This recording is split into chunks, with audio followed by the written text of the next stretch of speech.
Convergent evolution মানে কি জানো? ধরো এখানে একটা কমন অ্যানসেস্টর আছে আর্থ্রোপোডাদের জন্য, এখানে একটা কমন অ্যানসেস্টর আছে কাদের জন্য? ম্যামালদের জন্য।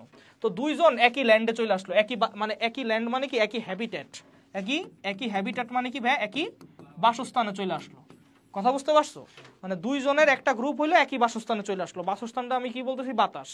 এখন আর্থ্রোপোডার যে যেই গ্রুপটা বাতাসে চলে আসছে ওদের কি হবে? উইংস গ্রো করবে।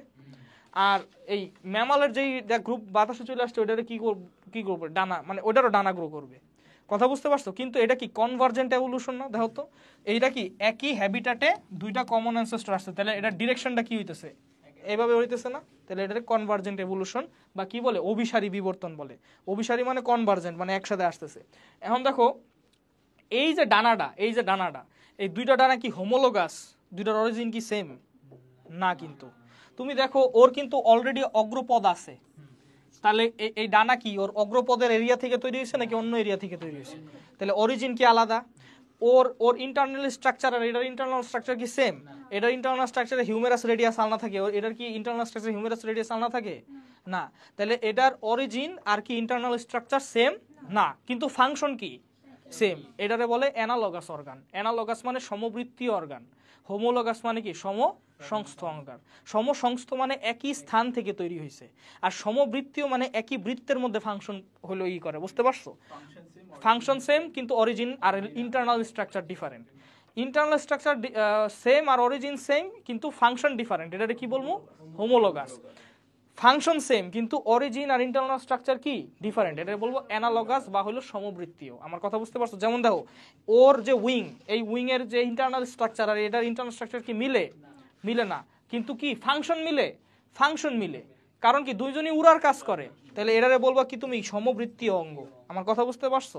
আর আগেরটার ক্ষেত্রে দেখো এটার ফাংশন মিলে না, যেমন মানুষের হাত এক কাজ করে, পাখির হাত কি অন্য কাজ করে।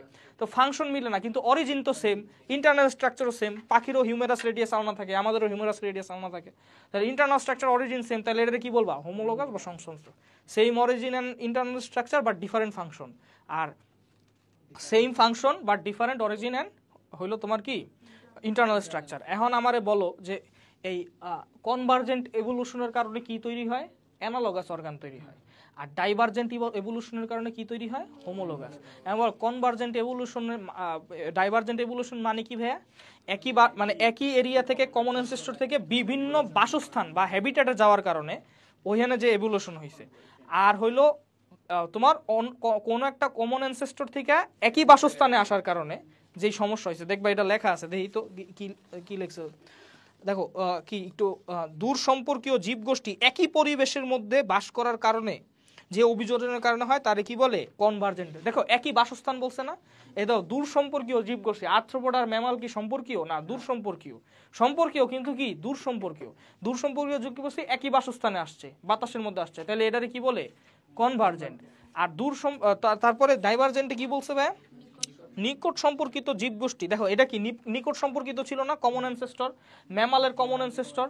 তাহলে নিকট সম্পর্কিত জীবগোষ্ঠী অন্যান্য বাসস্থানে চলে যাওয়ার কারণে কি যেটা হয়েছে, কারণ কি এটা সব ম্যামালের কমন অ্যানসেস্টর, তাহলে কি নিকট সম্পর্কিত কিন্তু অন্যান্য বাসস্থানে চলে গেছে, এই কারণে এটা